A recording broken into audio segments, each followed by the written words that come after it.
안녕하십니까. 국제무역사 특강 제3주차 수업을 시작하겠습니다. 우한 코로나로 많이 우울하겠지만 이 힘든 시기를 잘 극복해 나가도록 서로가 노력합시다. 자, 화이팅하고 시작하겠습니다. 화이팅! 이번 시간에 학습할 내용은 무역계약으로서 무역계약의 성립과 오퍼, 그 다음 acceptance 등등에 대해서 알아보도록 하겠습니다.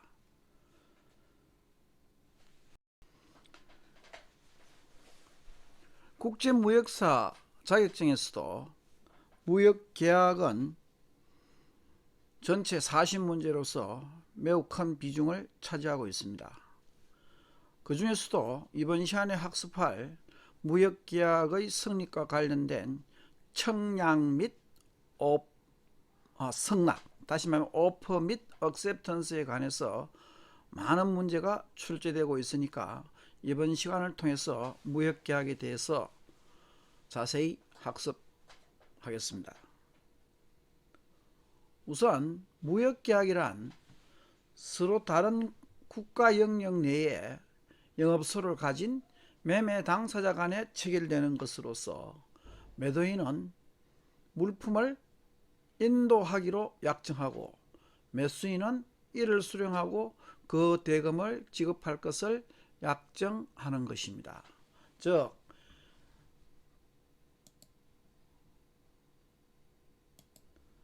셀러는 물품 인도를 약속하고 누구에 대해서? 바이어에 대해서. 바이어는 셀러에 대해서 대금 지급을 약속하는 것입니다.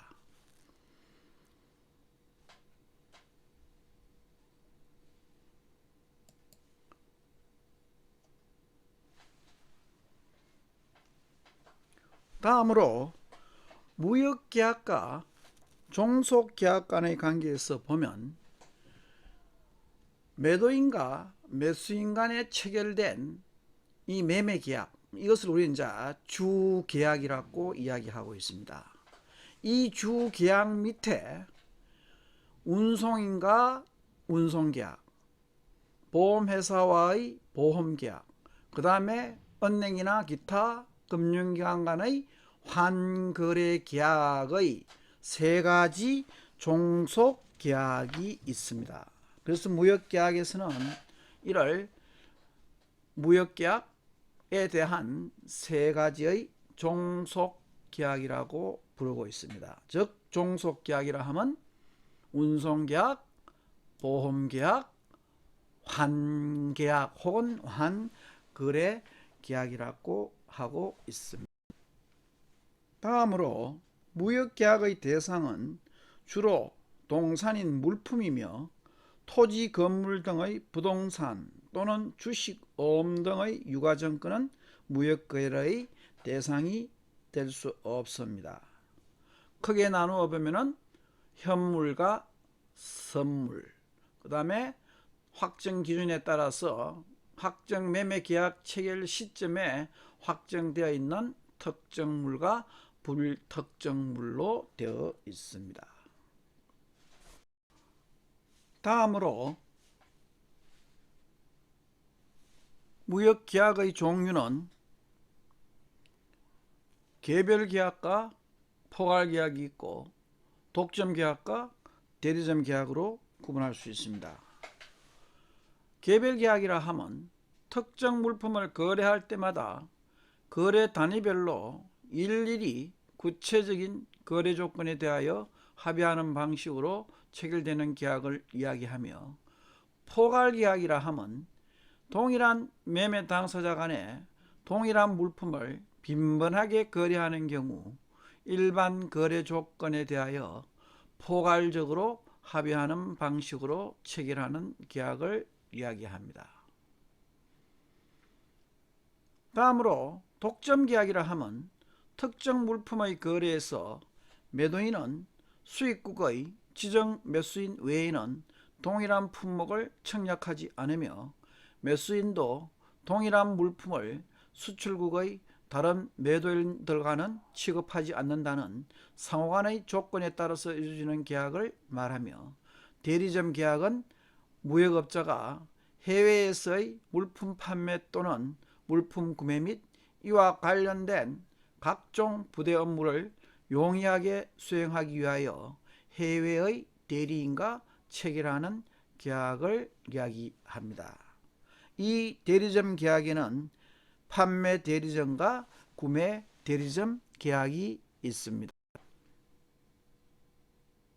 대리점 계약을 부연 설명하면, 우선 셀링 에이전트, 다시 말하면 판매 대리점 계약은 수입국에 있는 수출업자의 대리인이 수입업자에 대해서 물품 매도 확약서라는 서류를 발행하여 외국 수출업자의 수권 행위에 기초하여 중개 또는 대리하는 행위를 말하며, 구매 대리점은 수출지에 있는 수입업자의 대리인이 수출 물품의 구매 알선 및 이에 부대되는 시장조사 행위 등을 하는 것을 이야기합니다.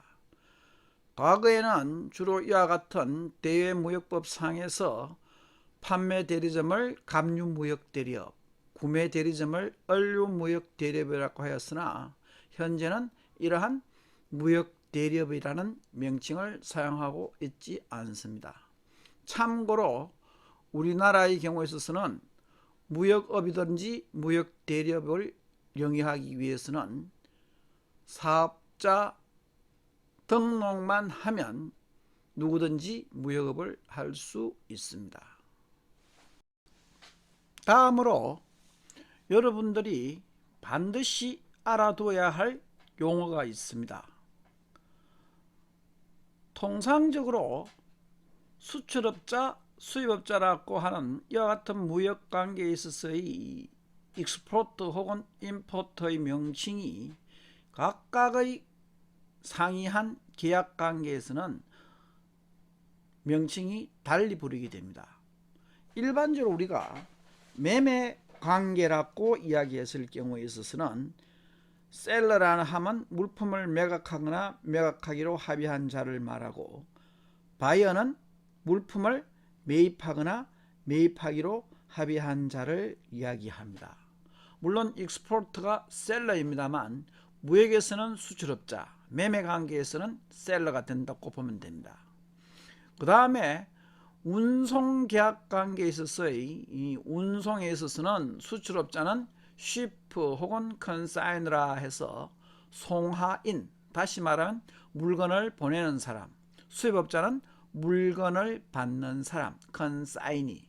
그 다음에 신용장, 아직 학습은 안 했습니다만 신용장 관계에 있어서는 익스포트를 베니피셔리 또는 어플리컨트, 그 다음 환음에 있어서도 환음을 발행하는 입장이라 해서 익스포트는 드로어, 수입업자는 드로이라고 이야기합니다. 물론 신용장 관계에 있어서의 드로이는 보다 정확하게 이야기하면 수입업자가 아닌 은행이 되는 것이 일반적입니다. 그러나 기타 추심방시라든지 이와 같은 어음이 결제될 때 있어서의 어음의 직업인은 수입업자이기 때문에 수입업자를 드로이라고 이야기합니다.